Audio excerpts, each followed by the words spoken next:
Eh, kwako hapo sawa. Ulisema unafanya saa ngapi? Sawa, uliambia Jonte. Sawa sawa, poa.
Good morning. Morning. Morning. Sir. Good morning, sir. How are you? I'm fine. Fine, sir. Are we ready for the lesson? Yes. Yeah, we are much ready. Happy. Yes. Nasikia watu wanapiga tu kelele. Happy new month too. Ni nini?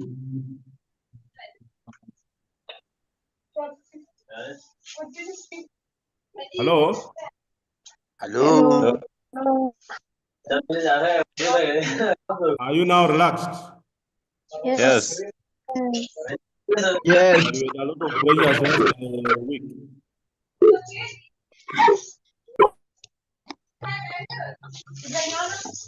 Watu mnakuwa mnakimbia huku na huku, kura ziliisha vizuri.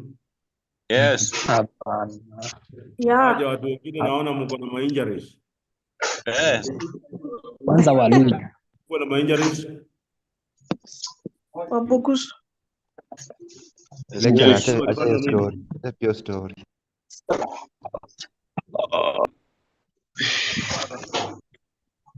Walimwatuanga sana. Yes. Ilibidi tu. Ilibidi nanyi mkaonyesha kwa ballot. Ya, walitutwanga lakini siku ya kura kikawaraa. Hivyo ndio kunaendanga. Hata Raila anakuanga with masses, lakini ikikuja kwa ballot box anaonyeshwa Kimombo just. mko wapi? Watu wanapiganga kinena wapigi kura. Administration was against Bukusu. So no. Kwenda mlishashindwa. So last time we were looking at statistics. Under statistics, we said that these are science that deals with methods of collecting, organizing, analyzing, presenting, and interpreting data for purposes of decision making. Look at methods of how to collect the data, so how to organize in terms of tables and distributions. We looked at analysis in terms of measures of central tendency and measures of variation. We did look at how to present the data in graphs. I told you read about them. And we were interpreting as we go by. What is important is that if the mean, mode, and median are about the same value,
Kwani inakuja inapotea.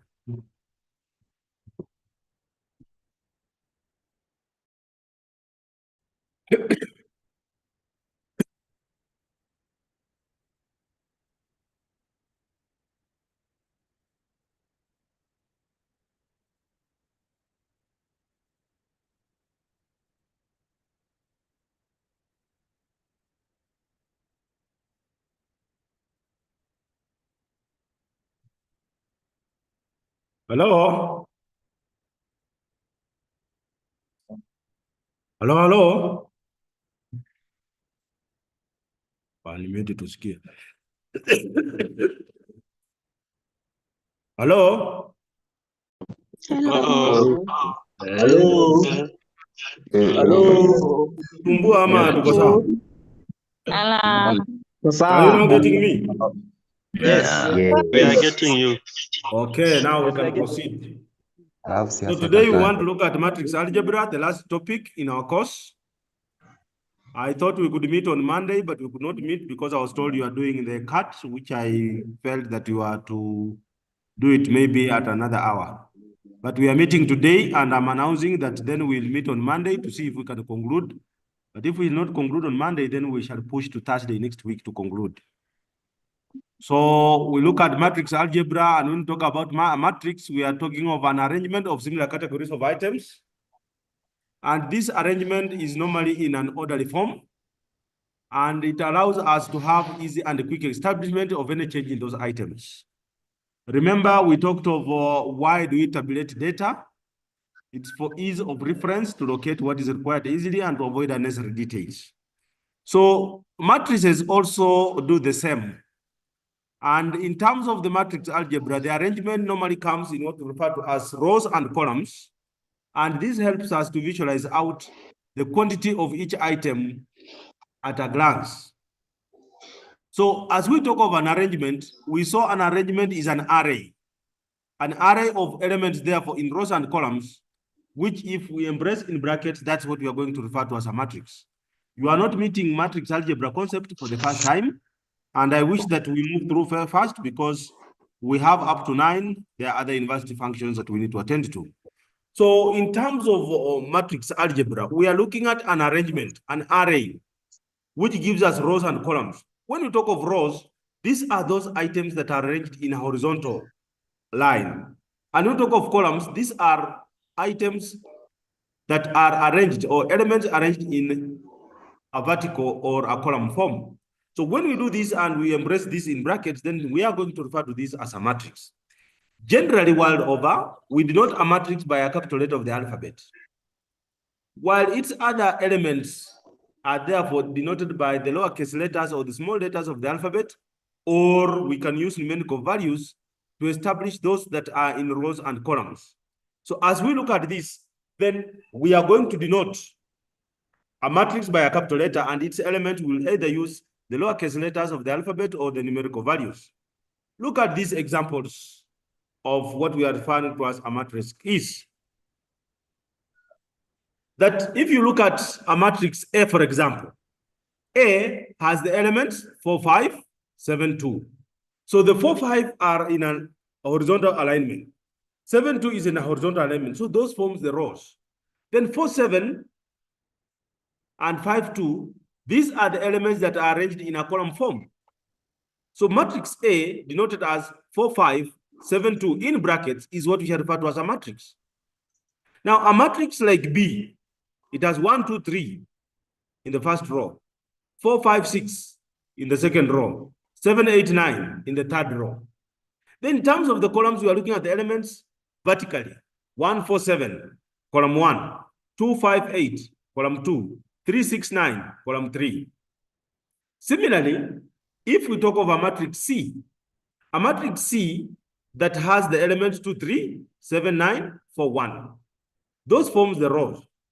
Then the columns are 2, 7, 4, 3, 9, 1. So any horizontal alignment will be a row. Any vertical alignment will be a column. Why do we talk about rows and columns? We have looked at a matrix as an orderly form. So we talk of the order meaning the number of rows and the number of columns. So if we look at the number of rows and the number of columns in any matrix, we are defining the order of that matrix. And in some books, when you read, when you talk about the order, that is what they mean by the dimension of the matrix. So a matrix like A, it has 4, 5, 7, 2 in terms of the rows. Then it has 4, 7, 5, 2 in terms of the columns. So when you look at how many rows are there are 2 rows. Row 1, 4, 5, row 2, 7, 2. So it has 2 rows. How many columns are there? 4, 7 is column 1.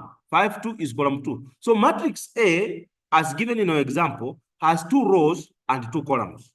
So we say this is a 2 by 2 matrix. So the order of the matrix is given by the number of rows and the number of columns. Now, how do we write this? We write this as 2 cross B. I don't want to say 2 times 3 because it's not a multiplication operation. It is a 2 cross 3.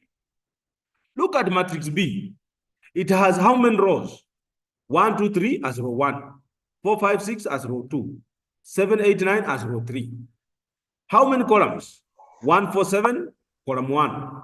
2, 5, 8, column 2. 3, 6, 9, column 3. So this is a 3 by 3 matrix. So the order of such a matrix is of 3. The dimension is 3 by 3. Look at matrix C. With matrix C, we have 3 rows with the elements row 1, 2, 3, row 2, 7, 9, row 3, 4, 1. How many columns? 2 columns. Column 1, 2, 7, 4. Column 2, 3, 9, 1. So this is a matrix that we can give the order as a 3 by 2 matrix. So the order of the matrix is important, as we are going to see under the operations of matrices that we shall look at in due course.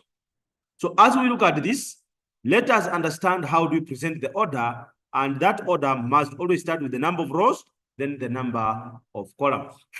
Now let us look at types of matrices. So we are talking of the columns and the rows. So we start by that as the simplest form, the number of rows and the number of columns. So if a matrix has only 1 column, then that is referred to as a column matrix. For example, matrix A, defined as 3, 2, 1 in column form. So this matrix has 3 rows. A row containing 3, a row containing 2, a row containing 1. How many columns? It has 1 column. 3, 2, 1 as the element. So if a matrix has only 1 column, then that is referred to as a column matrix. While if it has only 1 row, then that matrix is referred to as a row matrix. Like if we have matrix B that has only elements arranged in 1 row, 1, 2, 3, then that becomes a row matrix. Now we talk of square matrices. A square has all sides as being equal. So when we talk about square matrices, then we are talking of equal number of rows and equal number of columns. Look at a matrix like A, 4, 5, 3, 2. This matrix has 2 rows and 2 columns. So if the number of rows and the number of columns are equal, then that matrix is called a square matrix. Look at matrix M. Now we are using the alphabetical letters, the lowercase, A, B, C, D. This becomes a square matrix. And if we look at our earlier examples, matrix A, 4, 5, 7, 2. These are square matrix of order 2 because it has 2 rows and 2 columns. Look at matrix B that we defined earlier as 1, 2, 3, 4, 5, 6, 7, 8, 9. This is a square matrix that has 3 rows and 3 columns. So it is of order 3. So when the number of rows and the number of columns are the same, then that matrix is called a square matrix. We also have a diagonal matrix.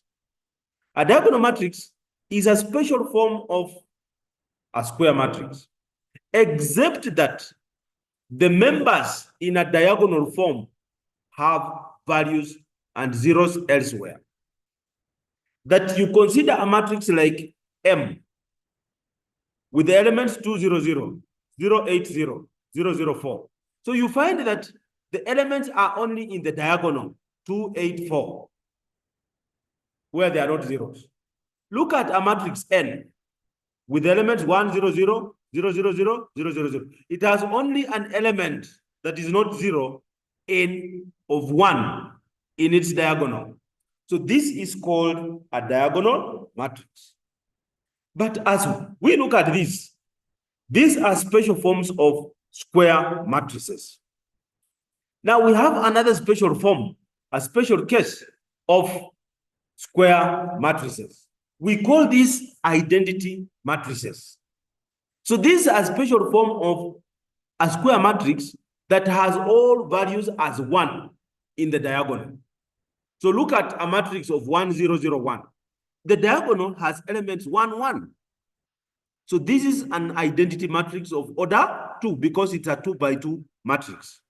Suppose we had a matrix 1, 0, 0, 0, 1, 0, 0, 0, 1. Then this matrix has elements in the diagonal as 1, 1, 1. This is also a special form of square matrix, but it has all elements in its diagonal as 1 and zeros elsewhere. So this gives us a 3 by 3 in terms of its order, and therefore we say this is an identity matrix of order 3. We also talk of square matrices, 0 or null matrices. If you have a matrix that has all its elements as zeros, then we call that a null or a 0 matrix. Examples as are given for order 2, matrix X, for order 3, matrix Y. We can go further even and talk of a matrix of a given order, say N, which gives us equal number of rows and equal number of columns. But of importance is how we transpose a matrix. We transpose a matrix by interchanging the elements in the number of rows and the columns, such that the rows become the columns and the columns become the rows. If we do that, then what we get is what we are referring to as the transpose matrix. The transpose matrix, say for matrix M, with the elements A, B, C, D. This is of order 2. It has 2 rows and 2 columns. When we transpose this, the first row is AB, the second row is CD. So we make the rows to become the columns. So row 1 becomes column 1. So row 1 with the elements AB shall become column 1 in column form, AB in the transpose. Row 2 with the element CD becomes column 2, CD. So that the transpose of matrix M, AB, CD becomes AC, BD. And how do we denote? We denote matrices by the capital letters of the alphabet. But now, its transpose, therefore, should have a superscript T. So for matrix M, we shall have its transpose as M power T, which means we are transposing M. Look at matrix B that we looked at with the elements in row 1, 1, 2, 3, 4, 5, 6, 7, 8, 9. Then it transpose, therefore, means we interchange the rows and columns. Row 1 becomes column 1. Row 1 with elements 1, 2, 3. Now we put that in column form. Row 2 the same. Row 3 the same. So this will give us the transpose of matrix P as 1, 2, 3, 4, 5, 6, 7, 8, 9 in column form. This is what transposing a matrix is. We need to internalize this because we are going to see under operations how to use this transpose matrix. This is what we are talking about. But now, of importance is why must we learn about matrices? Matrices, they summarize information. They summarize data, as we did say about tabulation. So as we do this, then we can use this knowledge of matrix algebra so that we can solve problems that may arise in various fields of operations. We use this in terms of finding solutions to linear equations. Those in business, the Markov processes, we use matrices. The input-output analysis, we use matrices.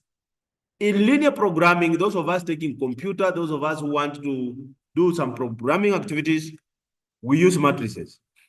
In what we call game theory, we use matrices. So matrices has a wide use. Many times, if you see this, you go to a supermarket, you will find that items are arranged in some rows and in some columns. Why is this? They are only using the concept of matrices. That you find on a given row, they have put soaps. Another row, they have put maybe food products. Another row, they have put water. Whatever it is, the arrangement. That arrangement is what we are looking at.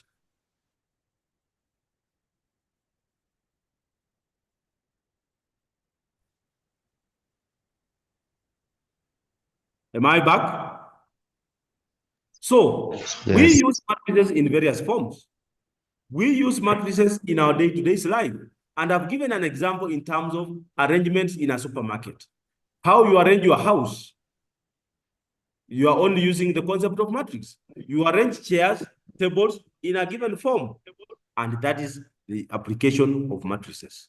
In a classroom, when you are seated, in a meeting, when you are seated, it is normally arranged in such a way that it gives rise to rows and columns, and this is the best arrangement, the best array ever. So we normally apply this concept without knowing that we are usually applying it. Now, how do we look at the operations of matrices? Now, the first operation is that of addition and subtraction, where we say that two or more matrices of the same order can be added for addition or subtracted for subtraction by getting the sum or difference of the corresponding elements. So when we are adding matrices, one, they must be of the same order. The number of rows and number of columns must be the same. Then, if it is addition, we add those corresponding elements. If it's subtraction, we subtract those corresponding elements. So look at if it's addition. The matrix A defined as 3, 4, 1, 5. Matrix B defined as -2, 8, 7, 6. Then if we are getting the sum, A plus B, so we have matrix A, 3, 4, 1, 5, plus matrix B, -2, 8, 7, 6. So we go ahead to add the corresponding elements. Corresponding meaning the first element goes with the first element. The second element goes with the second element for each row. So for AB, we shall have 3 in A plus -2 in B. 4 in A plus 8 in B for first row. Second row is 1 in A plus 7 in B. 5 in A plus 6 in B. So if you perform those additions, then you will get 1, 12, 8, 11. So that is the matrix sum, A plus B. If it is subtraction, then we subtract the corresponding elements. So for matrix A minus B, then it will give us 3 minus -2, 4 minus 8, 1 minus 7, 5 minus 6. And this gives us the matrix difference, 5 minus 4 minus 6 minus 1. So if we do this, then we can also work it on the converse. Can we find now the sum B plus A and then B minus A? Then you compare with what we have. Does it give us the same results? Is A plus B equal to B plus A? Is A minus B equal to B minus A? Let us do that and share your answer in the chat box. B plus A. I didn't say you say do it first. Then you can put your answer. Are they the same? We give time to our colleagues to also work it out.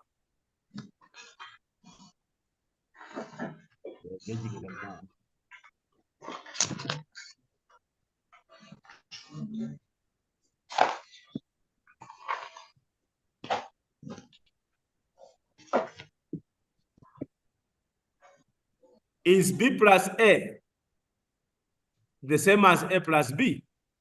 That's what we want. Yes, sir. And is A minus B giving us the same result with B minus A. Let us find that and give us your results on the chat box.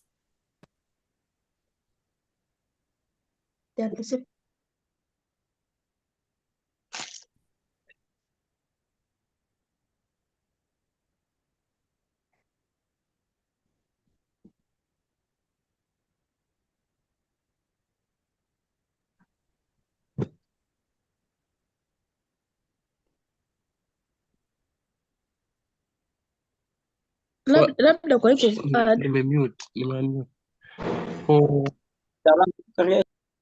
For addition is the same, but that one for subtraction will not be the same.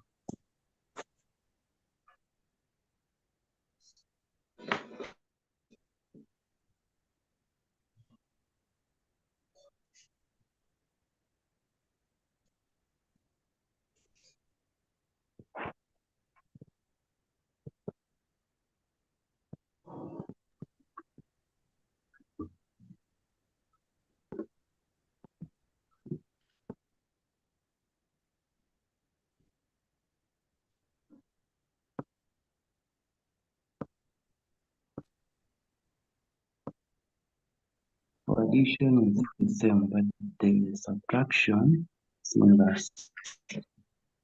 Yes, I support the answer for addition is the same, but for subtraction is different.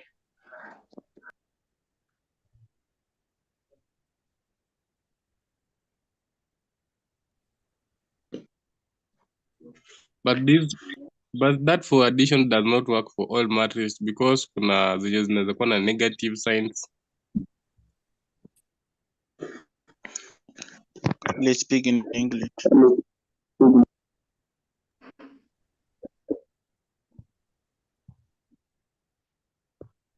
let me speak in Kiswahili. Where is the teacher? I am here, I'm here. Teacher, nafikiria uko primary. Subtraction. Yes, I think the answer. Addition is the same.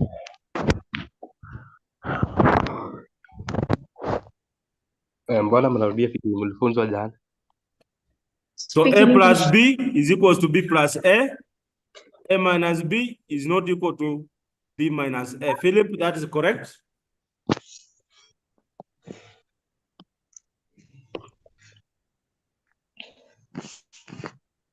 That is correct.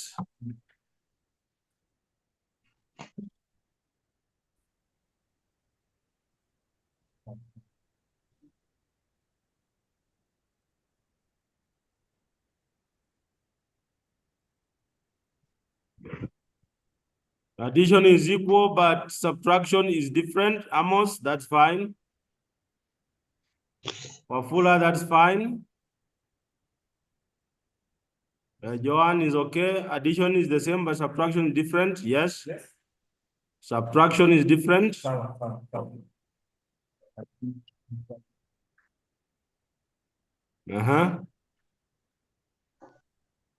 Okay. So you are concluding that out of that, what you are getting is that B plus A is equals to the same as A plus B, but B minus A is not equal to A minus B. Yes. So if A plus B is equals to B plus A, then we say that addition is commutative. Commutative. That's the commutative property. That if A plus B is equals to B plus A, then we say it's commutative. If A minus B is not equal to B minus A, then we say that it's not commutative. So this gives rise to the one property, commutativity property. So addition is therefore commutative. Subtraction is therefore not commutative. That is the conclusion that we can make from that example. Let us look at the second operation.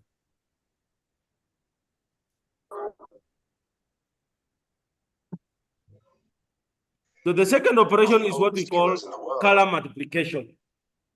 What is a scalar? A scalar is a quantity that has magnitude. but no direction. And like a vector quantity, that quantity that has direction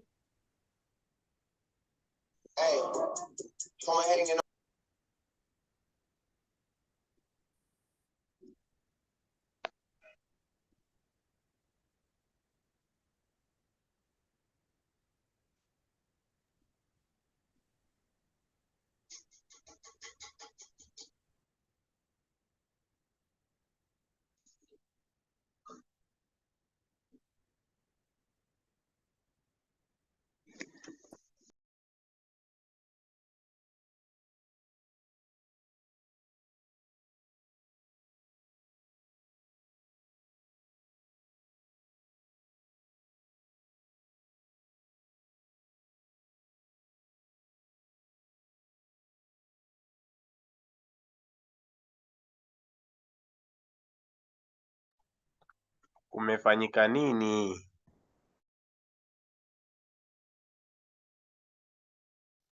Tunashindwa bana. Wewe tulia mzee wewe. Mzee nani? Mzee ni wewe. Mzee ni wewe. Cha kusumbua. Hoja kusumbua. Cha kusumbua.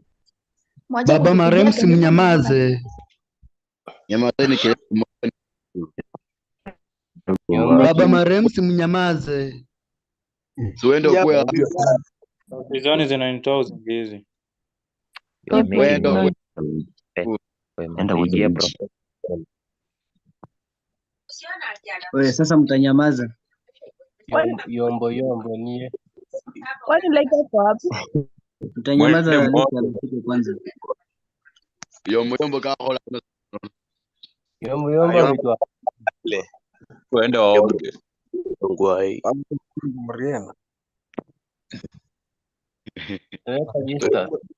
Hapa we toa siasa hapa. Bahu vile chikura malawaza ulizwasa ngaro sana. Ewe Titus. Kwa ikula tabata. Toa tribal. Wewe kwa mtu anyamaza mara moja. Titus. Nini nani uninyamazishe ubafu. Wewe. Kumbe pia wanaume hunyesha. Titus. Ulibaho vile chikura. Iba chikura. Bana tangirwa kuiba chikura kunga yawe naze. Uina wema. 20 Unyola sole chikura chibili mu 20. Chibi ndala hata zaidi chibili ndala. Hapo kuna vitu vilichezwa hapo. Wase Samsila.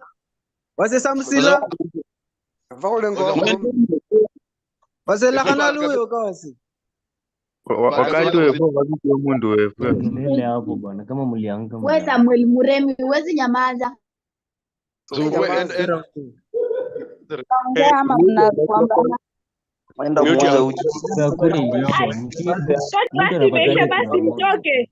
Nenda uoge. Wewe. Jitafuta bwana. Enda unyeshe na huko. Mwambie enda unyeshe na huko. Enda unyeshe na huko. Kaje huko. Kaje huko. Wewe ndikinya kanaje hivi sasa.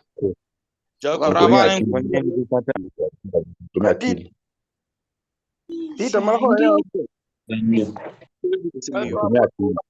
No you. Bahanja kusuka.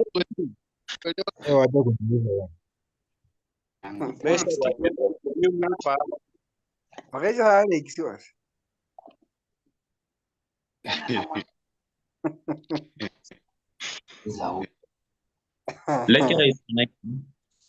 Yaani jamaa amesoma semester mzima alafu na mwisho anatafuta tu soup kama ijiangalia. Please maintain silence. Who is that?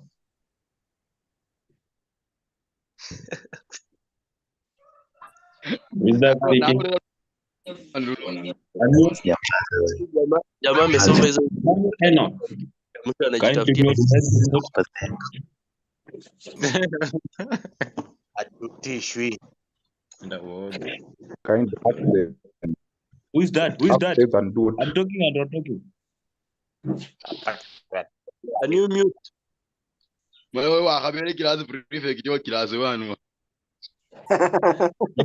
Wale kabuchinga. Ni prefect wa nasa. Remember na ku. You are speaking unspoken. Mahurunje. Rusiano BDLS.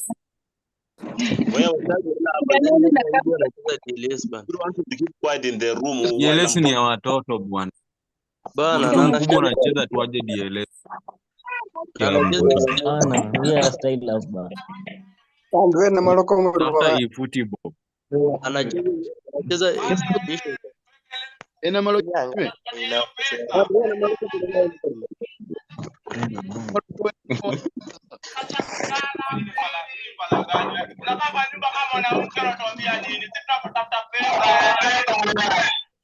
Nalo mulwale. Ini mulwale kabisa. Mulwale. Mulwale ngubala hivi.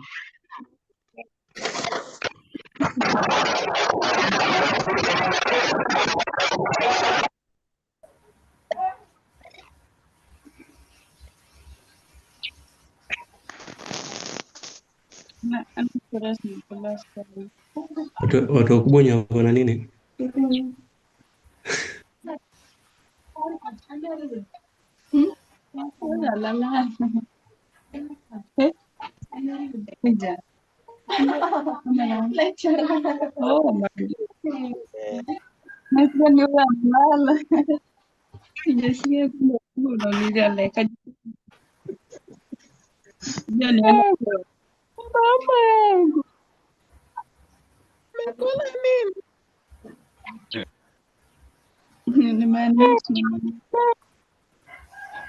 Welcome back. We are sorry for that internet fluctuation. We are sorry. So we are talking about scalar multiplication, and we are differentiating between a scalar and a vector quantity. We say the vector quantity has both magnitude and direction, while a scalar quantity has only magnitude but no direction. So a scalar can be any numerical value that can assume either positive or negative value. It can be a whole number or a fraction. So in matrix multiplication, when we talk of scalar multiplication, we imply that that scalar multiplies each and every element of the matrix. And the resultant matrix is what we refer to as the scalar multiple of the initial matrix. So matrix that is the resultant matrix, it should be of the same order as the initial one. So if I have a matrix B with the element 3, 2, 2, 4, then I can have any scalar. Say I can get a matrix half B. So a half B means a half multiplies the matrix 3, 2, 2, 4. And therefore each element multiplies that. So I have a half times 3 to give me 3 over 2, a half times 2 to give me 1, a half times 2 to give me 1, a half times 4 to give me 2. If I have a matrix A defined as 2, negative 5, 6, 3, negative 5, 5, 2, negative 4, 6, then a matrix, if I have a scalar, say 2. So 2A will therefore be the matrix product 2 times the matrix A, 2, negative 5, 6, 3, negative 5, 5, 2, negative 4, 6. So the scalar 2 must multiply each element in the rows. So doing for row 1 is 2 times 2, that gives 4. 2 times negative 5, that gives negative 10. 2 times 6, that gives 12 for row 1. For row 2, 2 times 3, that gives 6. 2 times negative 5, that gives negative 10. And 2 times 5, that gives 10. For row 3, it's 2 times 2 to give 4. 2 times minus 4 to give minus 8. And then 2 times 6 to give 12. So a scalar must multiply each and every element of the matrix. So given a matrix A, then we can get any scalar times matrix A to give us those results. So let us attempt this and see how and what it gives us. So given two matrices A, 15, 9, 6, 3, and a matrix B, 4224. Let us find the matrix 2A plus 3B. We have already done addition. 2 over 3A plus 2B. We can do the first one, and the rest you can do at your own free time. So let us find a matrix that is twice A plus thrice B. Let us do that.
Voilà,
So let us proceed. What have you gotten? 42, 24, 18, For number A. 42, 24, 18, 18. Okay. Compare with these solutions. 42, 24, 18. Compare with these solutions. 2A plus 3B, 42, 6, 6. 12. That's what I got. Then you can get the solutions for B, C, D that are there provided. Then you can cross-check. The working is wrong. That in order. Work out get the solution that I got. Number 1 is wrong, sir. Number 1 is wrong. Yes. Number one is not correct. an example for us. Okay, I can also cross-check on my side. My friend. The others. One is correct. Very wrong. Maybe I've made errors in terms of the typo. Number one is wrong. Just do it for us. According to my perceptions, number 1 is wrong. 2A. You don't know. 2A. Teacher is always For correct. the sake of the lazy ones who don't want to do it and they want us to do it for them, 2A will give you 30, 18, 12, then 6. Plus 3B. So each element of B multiplies by 3. That is 12, 6. Then 6, 12. So you add this, you get 30 plus 12, that's 42. 18 plus 6, that's 24. 12 plus 6, that's 18. 6 plus 12, that is 18. 18. So it's 42, 24, 18, 18. Yes. Yes. Yeah. Umeona ulikuwa umeanguka. Ungepata tu. Lecturer angepata su. Ana hajapata su. Lecturer Ungepata su. Lecturer soup. Green deal. Soup. ¿Cuál lecturer apata su bahari? Nafaa tukuwe serious sasa. So is that now correct? No. No. Yeah. This 24. No. Hii supu naikunywa tu na tunaendelea mbele. Ama ukuje consultation. Lecturer akuje consultation.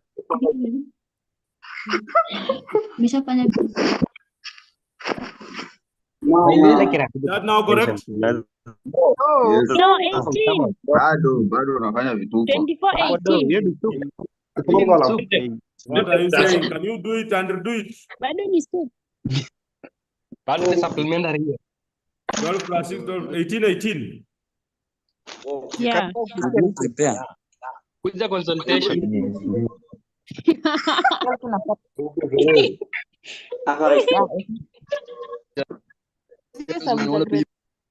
Sometimes when you give somebody to do these things in equation editor, it gives people problems. Right now.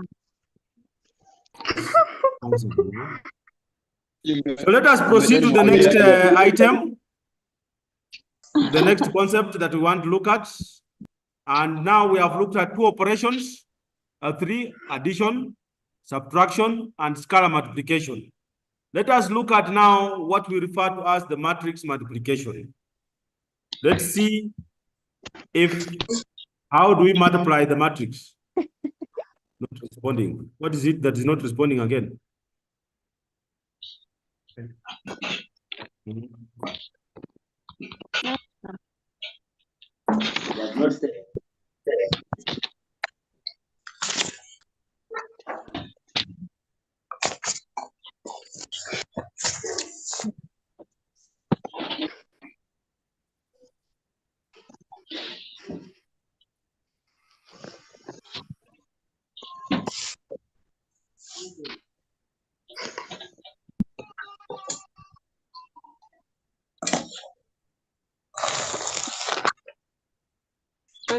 Leka anakunywa tu kama afanye. Mwalimu anasema.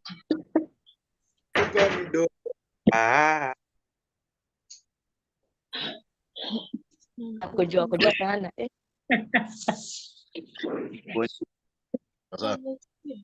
We look at multiplication of matrices as the last and final operation.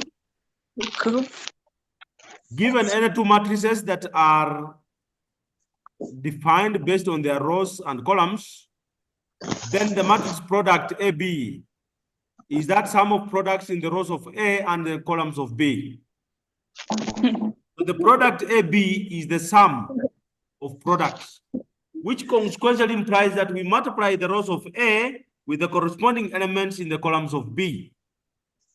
And therefore, the elements in the rows of A, as they multiply the corresponding elements in the matrix of B, then the products so obtained are given in terms of the sum of a single number. The general rule is that for the product AB to be possible, then the order of the matrices must be determined first, whereby we look at the rows and columns in A and the rows and columns in B. For AB to be possible, then the number of columns in A must equal to the number of rows in B, because the columns of A are multiplying the corresponding elements in the rows of B. This is what is called the necessary and sufficient condition for any two matrices to be multiplied. So we need to understand that the rows of A multiply each and the corresponding element in the rows of B. For this to be possible, the number of columns in the matrix A must be equal to the number of rows in the matrix B. That is the necessary and sufficient condition. But let us explain to see how does this occur in this example. Given the matrix A as 42, 6, 6, 12, and matrix B minus 2, 8, 7, 6. Then we can get the matrix product AB. How is the matrix product AB therefore obtained?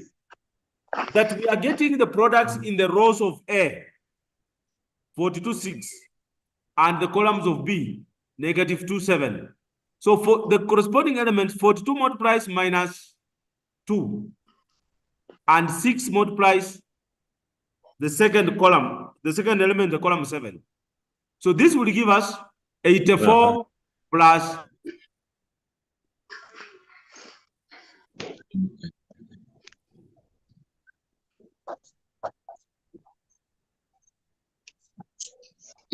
42.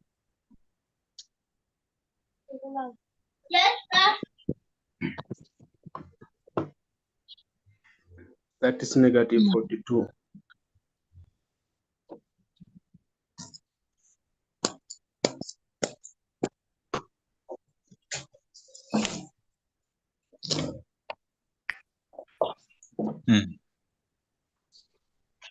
You umeendelea.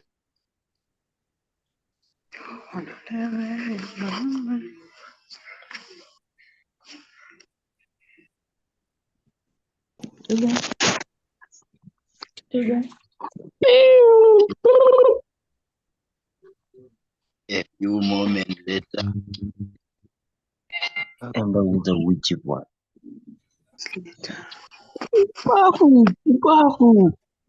See witchy.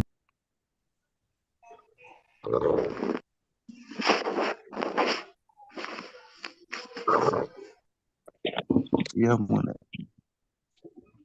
Hey, my boy. Kamgei. Na boys mwenyewe anasema Amkeni bwana.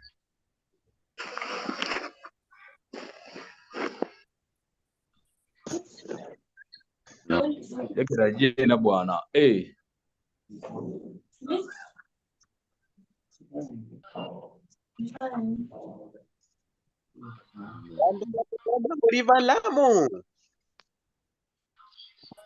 Musangalire. Muri moyo. Toa kelele hapo.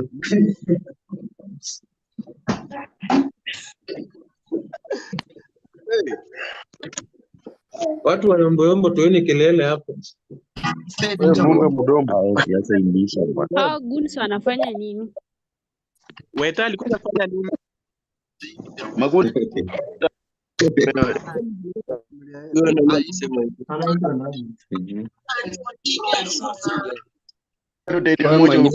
Mwenyewe kwa hicho anakusaidia ni ada. Nakubali. Bwana, hata kama nisaidie lakini yeye. Kama msaidie na kitu, kura yake haikuenda West End. Kabisa. Haikuwa nisaidie. Amka bwana. Utakuwa aibu. Enda ukinywa huko baridi. Can you mute? Wewe mgali.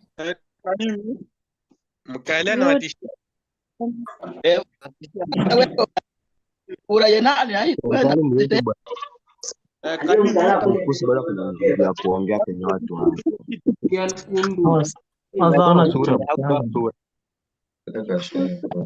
Hamna cha kufanya. Keep meno. Kude mambo siasa ana. Watu wa yombo ni muuze uji. Who's that? I'm back.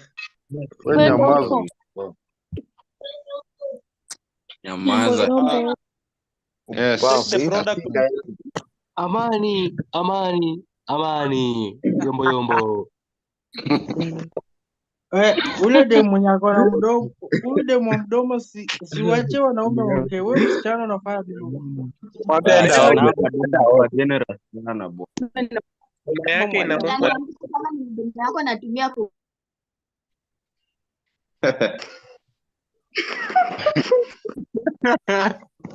Wewe Priscilla hapa. Hey, can you mute?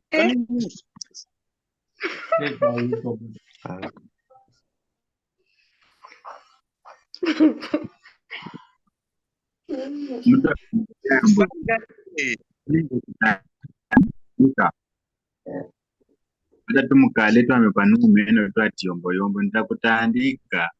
Haya yombo. Hello. Kwenda huko. Hello. Can we proceed? Order. Consider example 2 where matrix A is a row matrix 4, 5, 6 and matrix B is a column matrix 100, 200, 300. Then if we get the matrix product AB, then we have the matrix 4, 5, 6, a row matrix multiplying the column matrix 100, 200, and then 300 to give us 4 by 100 to give us 400, 5 by 200 to give us 1,000, 6 by 300 to give us 1,800, and therefore if you work out this, it gives us a sum of 3,200. Work out to confirm this working for the matrix 6123 times 302,458. Work out to confirm my working for that other example. Matrix product 6123, then 302,458. Please confirm what I got.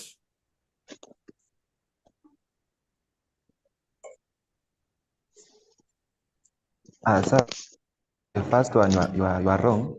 We must get a matrix, not a scale.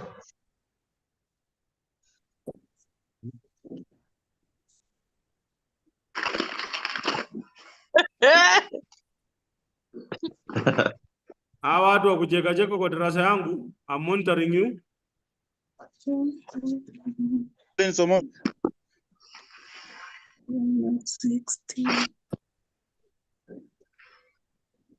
Excuse me, sir. Sasa nakai. Sitokea. Ile ndani ya kaburi rais.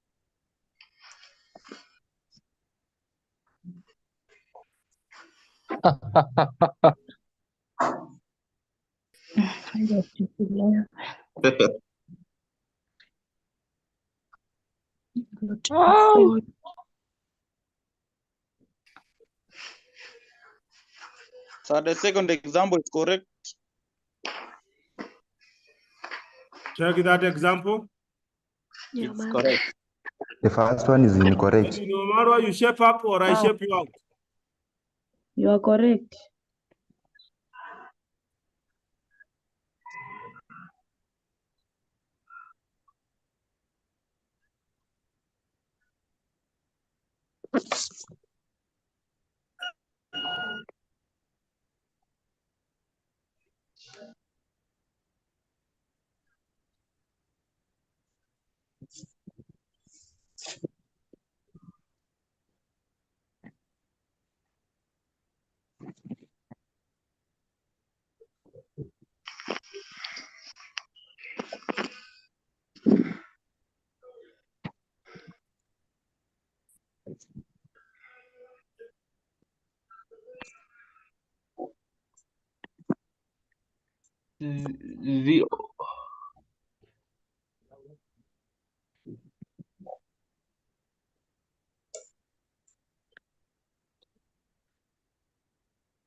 Excuse me.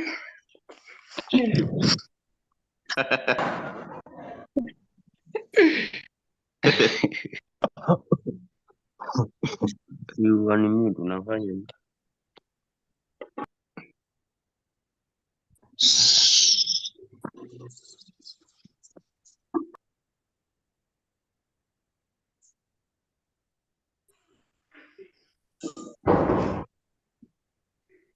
ameabductiwa. Abduction is real.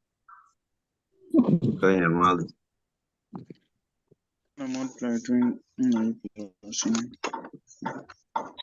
Ngoja. Hiki Sinaende 2 times kuna 6 times 3 plus 1 times. So first row alafu Plus 1 times 4 alafu hiki times plus tukimaliza 2 times 3 plus 3 times 4 2 times 3 plus 1. Umeelewa sasa? Hiyo iko sasa. Ukipata jibu yake 25 hata mlikuwa mmeshare kwa screen hapo. Kwa hivyo tu. Hii ni rahisi bana. That's correct, sir.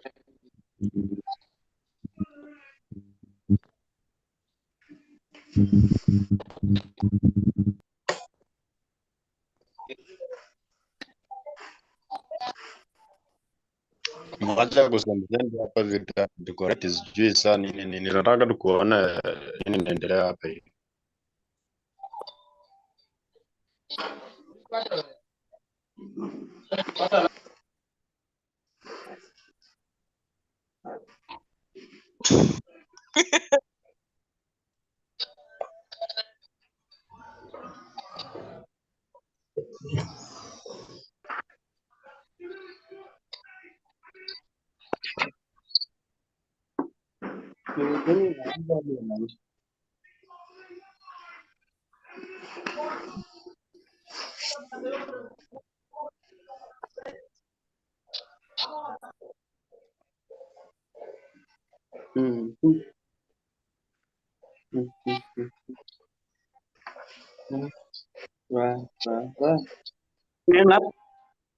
Matrices.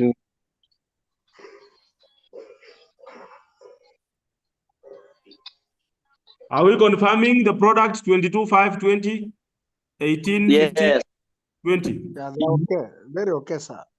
But Yes, for the sir. first one should be matrix. Okay, we move to the final concept before we break. Amen. Because there is a meeting. We want to look at what we call the determinant. We know We that. talk of a determinant. This is a scalar product. And we You are can get a determinant of 2 by 2 and a determinant of 3 by 3. Exactly. First, we look at the determinant of 2 by 2 with its applications. Then we shall conclude by looking at the determinant of 3 by 3 and its applications for this. So that scalar which is obtained by multiplying the matrix and defining it in terms of the difference in operations in the diagonal elements, that's what we give as the determinant.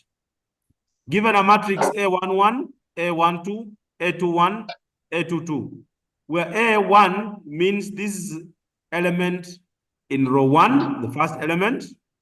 A12 is an element in row 1, element 2. A21 is element 1 in row 2. A22 is element 2 in row 2. Then the determinant, which gives us actually the distance, which is noted as the modulus of A, or in simple terms, det A.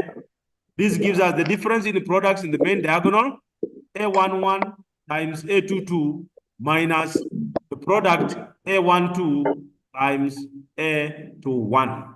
So if we do that, what we get is defining the distance. And if we do this, then what we get is either a positive or a negative value for that matter. Consider the following. Look at matrix A, defined as 3, 4, 1, 5.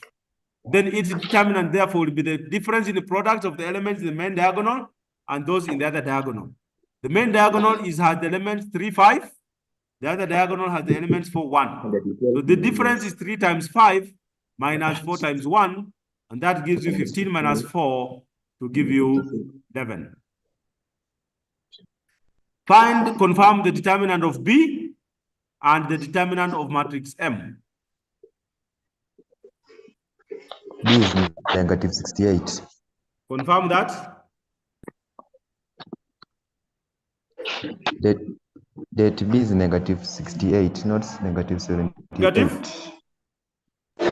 Negative 68. Negative 68. Thank you.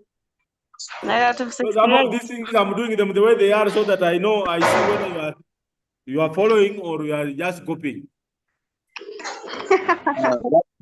That's good, sir. Kupata wale wapumbavu wenye wajui chenye wanafanya. Yes, sir. Yes, sir. Yes. Wapumbavu tu.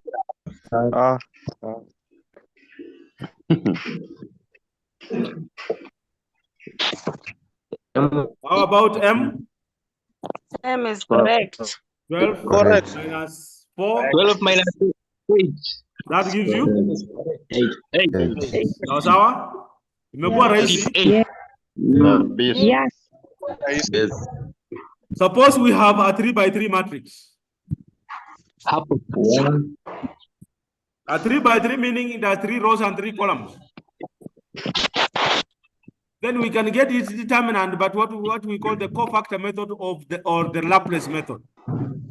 This method requires that we reduce it to 2 by 2 by deleting the appropriate row and column. Now you pay attention in this process. Now we have a matrix A where row 1 is defining the elements 1. Row 2 has elements 2, 1, 2, 2, 2, 3. Row 3 has the elements. I think now you know what the subscript stand for. The row and the item number. So for us to reduce this and get the 2 by 2, we must delete the appropriate row and column. We can use any of these columns. Suppose we are using from A, row 1. So the common element here, when you delete row 1, column 1, the common element is A11. So we have the element A11. So if you delete row 1, column 1, what will you be left with? You will be left with the elements A22, A23, A32, A33. Now this is now a 2 by 2. We have reduced this to 2 by 2.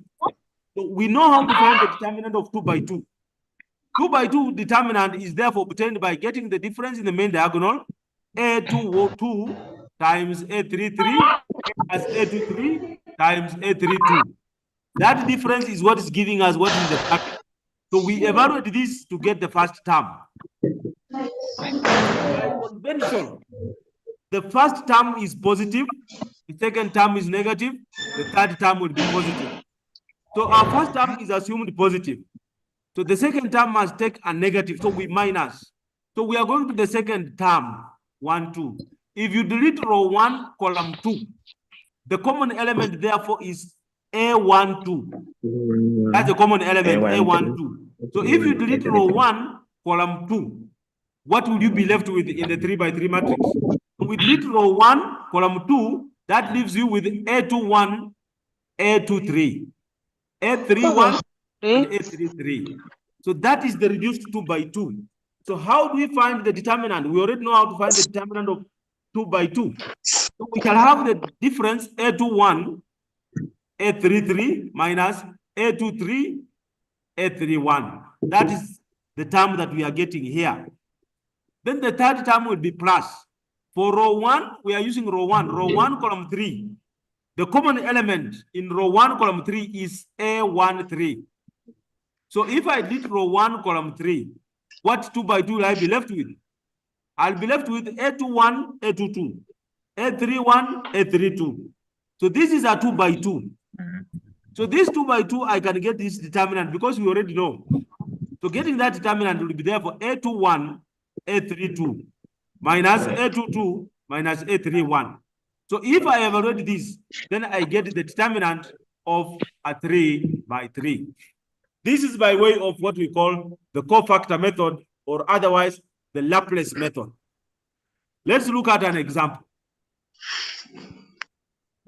This is what is defining in simple terms.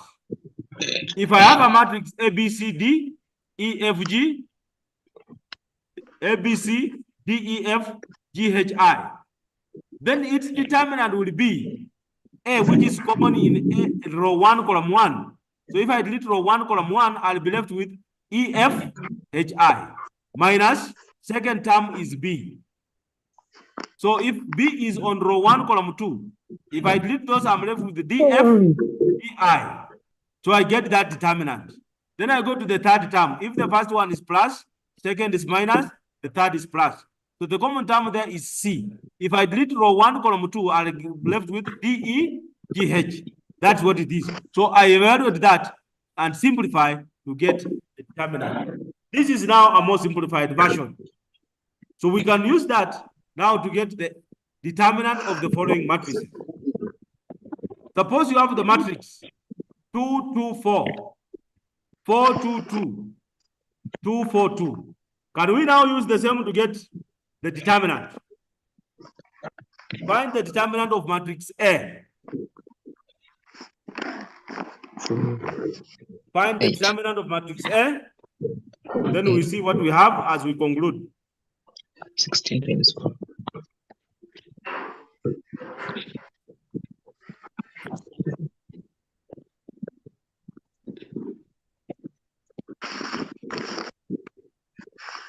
Eight, 16. 8. 4 minus 16. 8.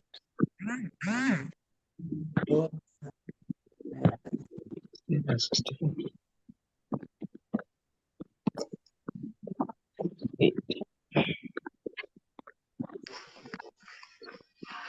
So maybe you can look at those three, A, B, C, and then we can proceed from there next time. Find the determinants of matrix A, B, and C as given in those exercises. We can stop there until Monday. Unless there's a question, I can check through the chat box. Tunataka sitini kati. Hapo mwisho mimi sijaelewa. Hata mimi sijaelewa.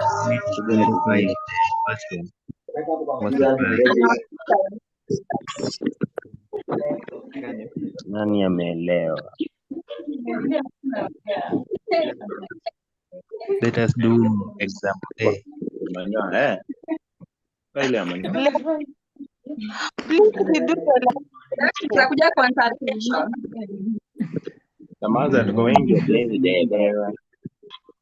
Somebody is asking about a makeup cut. Yes. Yes. Kuna watu wali miss cut too. I didn't tell them to miss. We agreed and we gave the cut. We need the I'm not listening to anything, any explanation as I promised. Kuleta explanation yako yenye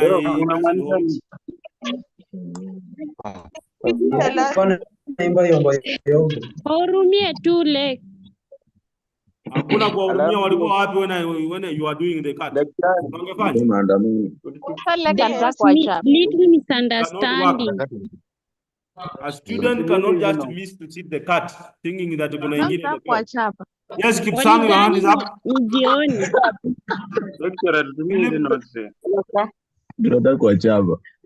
Hello, sir. Philip, your hand is up. Yes, sir. Sir, I have a question. Please ask. I just want to Ongeza sauti kwa your gadget. You are having Can the rest of the students keep quiet and we listen to Philip? Hello, sir. Junior Samuel, you unlock. Philip, you Hello, talk. sir. I have a question. I just want to inquire or clarify. Yes. That when you have a matrix, that is a 1/3 matrix, and you are 1 by multiplying 3 it. meaning it was 1 row and 3 columns. Yeah, then you multiply it with the 3 by 1 matrix. 1 by 3 and then 3 by 1. Yeah. So when you multiply the matrix, the answer that will present, will it be in a row form or a scalar? That will give you a scalar, as we saw in one of our examples. It will give you a scalar. Clarify. Yes. As long as this is a row matrix times a column matrix, it gives you a scalar. Thank you. Yeah. Sir, please can you Another do one? an example? Do for us one example. Yes. Who is speaking? Kale.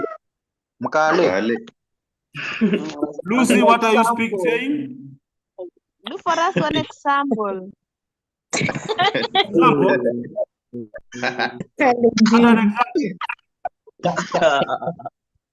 Lucy, you want an example? Give for us one example. I'm not getting what you are saying. Hello, sir. He's requesting for an example. Example, and we have done an example already. Yes. I have a question. We did an example, and it's here. I can quote matrix A. Check the screen. This is a row. This is a column matrix.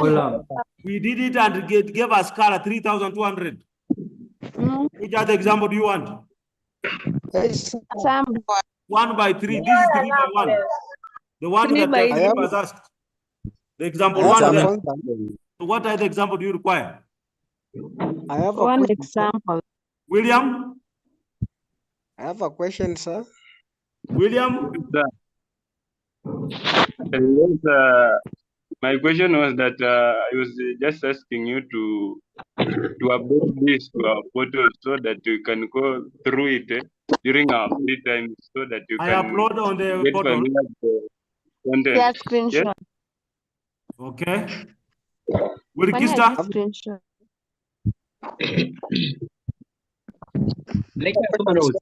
Wilkista?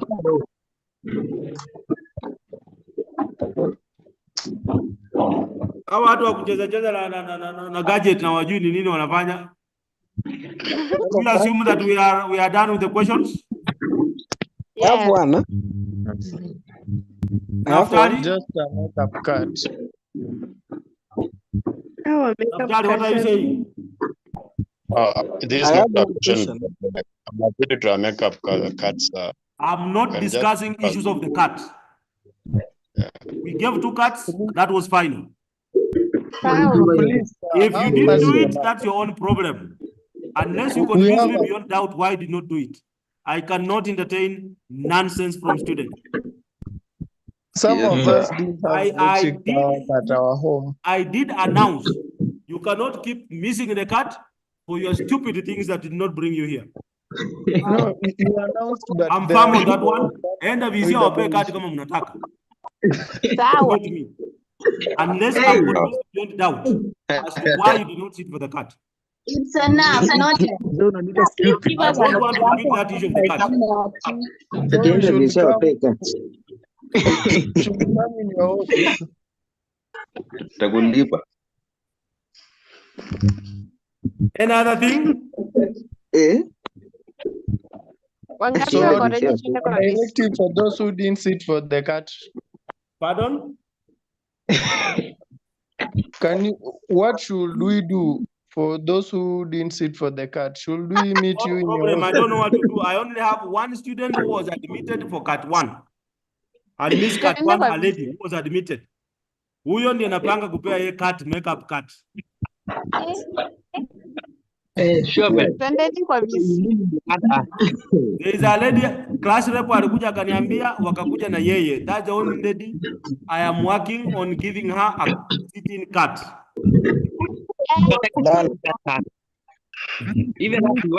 Kwa VC wengine. Hii video yenu ingine ya kwenda kunini na mnafanya vitu zenu hii. Does not apply. I don't have time.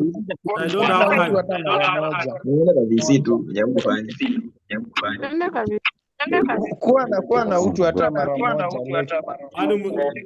I have time to waste to set the card and you don't do it, then I set another one. I'm not an idler. I also have my own things to do. Now, by that, therefore, we adjourn until Monday. We are adjourning until Monday at 7:30. Mkuja na tayari to complete the course. Monday, 7:30.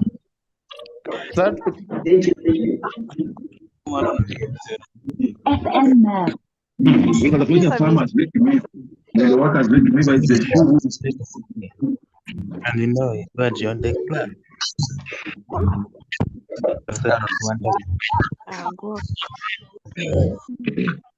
Please don't.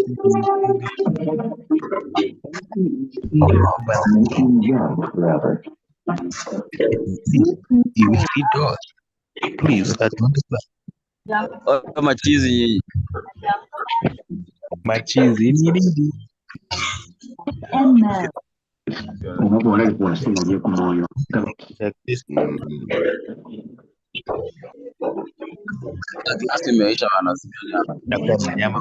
chini, sehemu la kula kungona chini, the upcoming CEO kuna chini.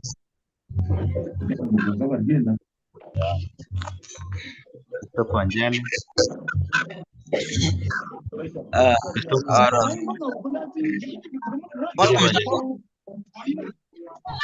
sasa unajua macha link bado